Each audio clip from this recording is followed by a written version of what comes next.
In the year that the Universal Declaration of Human Rights turns 70, the future is far from assured.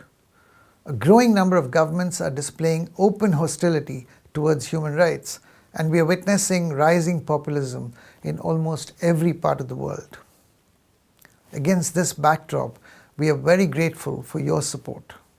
You have helped us secure important gains, as well as understand where and how we need to change to face the rising threats. I'm very pleased to share with you this summary of Amnesty's 2017 Impact Report, a review and assessment of the Amnesty movement's inspiring successes. In Turkey, for example, we worked tirelessly to secure the release of 10 activists, including Amnesty's country director Idil, in October 2017. The detention of human rights defenders, including our chair and director, was a manifestation both of the challenges we face and of the power of Amnesty's international solidarity and campaigning.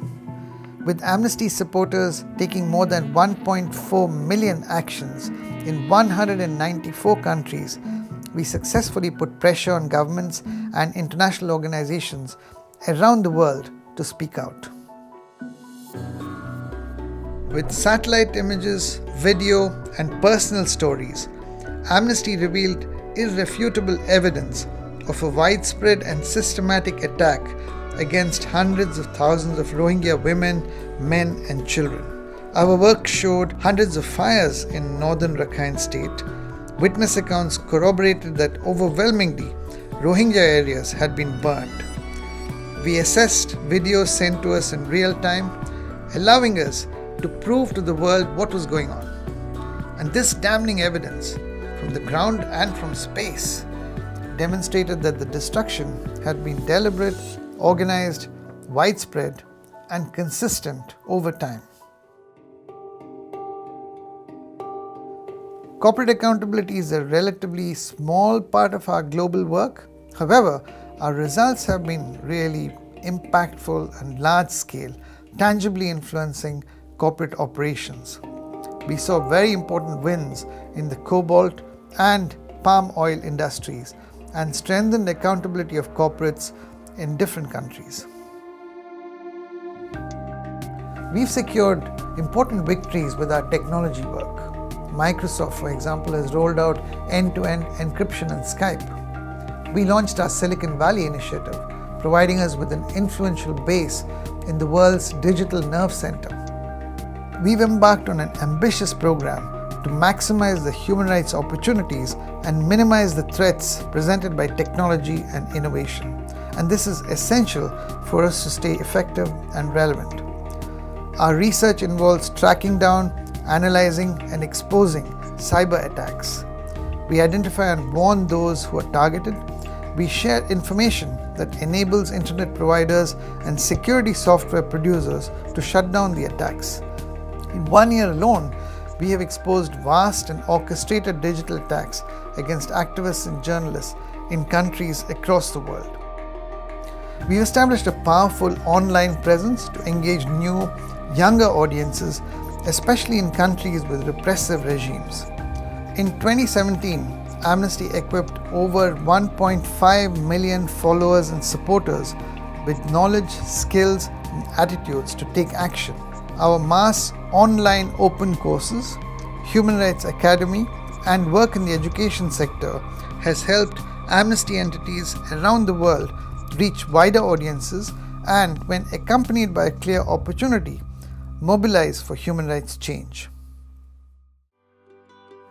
With investment in our work on gender, we've been able to influence key laws and policies on women's rights and their right to healthcare. And the Amnesty movement is growing, ending the year with around 6.8 million, almost 7 million supporters, and 4% above our income target. And one important element has been the growth of supporters in countries with no Amnesty ground presence, all of them in the global south. In spite of these successes, anti-human rights agendas are a significant obstacle to our work. While some of our traditional tactics, such as lobbying influential governments, continue to be successful, we are seeing signs that the human rights framework, at least at the international level, is in danger. We know that there's more to be done. Our honorary chair is still in prison in Turkey. Hundreds of thousands of Rohingya people are still displaced. We are responding to the challenges and learning from them.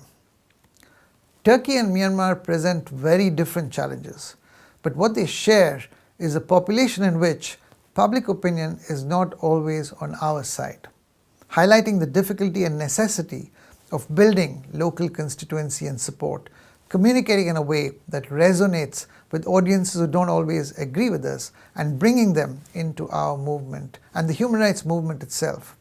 So as I hand over the baton to Kumi Naidu, we will continue to strengthen our work with partners, make conscious shifts in our strategic choices, and invest in framing our communications, growth, and mobilizing our supporters. And we'll continue to campaign for a world where human rights are enjoyed by every human being. So on behalf of the entire Amnesty International movement, thank you for your invaluable support. I don't say this often enough. We don't get a chance to thank you enough. So thank you again.